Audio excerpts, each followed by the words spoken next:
We all know that person, right? I mean, maybe it's a friend, a partner, or hey, maybe it's you.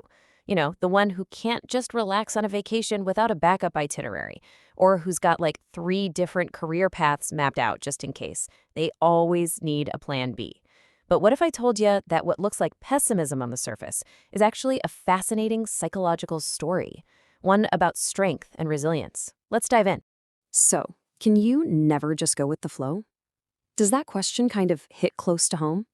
If you feel that pull, that need to map out every single possibility before you can actually move forward, then stick around, because we're about to explore the why behind this whole need for a backup plan, and we're going to completely reframe it, not as a weakness, but as a hidden strength. And see, for anyone who lives by plan B, this is the core dilemma. You're just trying to feel secure, right? But to the outside world, you might come across as, I don't know, anxious or even controlling. And it's so frustrating when this thing you do for your own peace of mind is just so easily misunderstood. Okay, this contrast really gets to the heart of it all. On one side, you've got the common stereotype, right? That people who plan are pessimistic, they're fearful, or they can't make a decision. But on the other side, the psychological view, well, it offers a completely different story. It suggests this isn't about weakness at all. No, it's a sign of being protective, super aware, and deeply, deeply self-reliant. So let's actually make that shift right now. We're going to reframe this whole idea. The need for a plan B, it is not a problem that needs to be fixed. We're going to start seeing it for what it really is, a powerful adaptation. It's a kind of mental maturity that gets built, when you learn that you really, truly have to rely on yourself. And this quote, this really nails it. It doesn't mean you are indecisive or fearful. It means your brain has developed a specific way of maintaining control to keep you safe. So we are not talking about some kind of character flaw here. This is a highly developed safety mechanism. Your brain has just learned from experience that having a backup, well, that's the best way to get through an unpredictable world. It's a strategy, plain and simple. It's all about safety. Okay, so what's really going on in the mind of a planner? Well, psychology actually points to 5 key reasons that explain this whole behavior. So let's break them down one by one and see exactly how this mental habit gets formed. All right, first up, reason number 1. It all comes down to this deep-seated need for prediction. So they use prediction as a form of control. You see, when a planner's mind is running through every possible what-ifs, it's not because they're expecting a disaster, not at all. It's an attempt to get back a sense of control.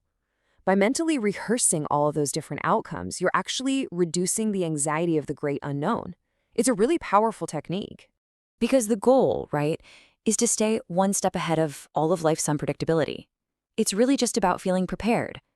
That backup plan becomes a tool that transforms that chaotic feeling of, oh no, what could happen, into this calm, manageable confidence of, you know what, I can handle this. Okay, let's move on to reason number 2.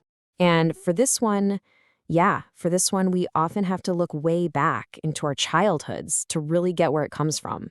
And this is a big one, hyper-awareness. Think about it. If you grew up in a home that wasn't always stable or predictable, your brain basically learned to stay on high alert. You learned to constantly scan for risks because you knew that a moment of calm could just be the quiet before the storm. And that childhood survival skill, it doesn't just disappear. As an adult, it evolves into a permanent strength. All right, reason number 3. This one shifts our focus away from our environment and more towards our relationships, specifically our reliance on other people. Or, the lack of it. Yeah, they learned that help is unreliable. And I mean, it makes perfect sense, right? If you've had experiences where the support you needed just wasn't there, if people let you down when you needed them the most, your brain learns a really powerful lesson. You just can't count on help. This is actually where a trait called hyper-independence comes from. You learn to trust yourself first, last, and always, because you had no other choice. And that's the emotional payoff right there. Your plan B ensures you never have to feel vulnerable or unheard again. It becomes your own personal safety net. It's the guarantee that if plan A completely falls apart and there's no one there to catch you, you've got everything you need to save yourself. You literally become your own reliable support system. Okay, let's get into our 4th reason. Now, this one is interesting because it shifts plan B from being just a logistical tool and reframes it as a really powerful emotional one. A plan B can be a shield against disappointment. I mean, if you grew up with a lot of letdowns, maybe forgotten promises, or things just never quite working out, you probably learned to manage your own expectations just to protect yourself. So having a plan B ready to go is actually a brilliant emotional strategy. Think about it. If the first option doesn't work out, it hurts less because you can tell yourself, it didn't matter that much anyway. I already had another path in mind. And that brings us to our fifth and final reason. This one is less about looking at the past and more about your core values, where you fundamentally draw your strength from. This comes down to something called an internal locus of control. Basically, it's the belief that your real strength comes from inside you. It means you prioritize your own autonomy, your own freedom. Your self-worth isn't tied to things going perfectly. No, it comes from that deep down knowledge that you can handle things, especially when they don't go perfectly. So, when you take all 5 of those reasons and you put them together, this whole new picture starts to emerge. This habit of constantly planning, it isn't a sign of anxiety. It's a testament to a truly, truly resilient mind. So let's be super clear and just get rid of that old stereotype for good. It is not about expecting the worst. No, it's about knowing you can handle it. It's about a deep, earned confidence in your own ability to adapt, to pivot, and to navigate whatever life decides to throw your way. And that feeling, that absolute certainty that you can rely on yourself no matter what, that's not fear. It's the farthest thing from it. That's freedom. That is the ultimate form of personal freedom. So I'll leave you with this to think about.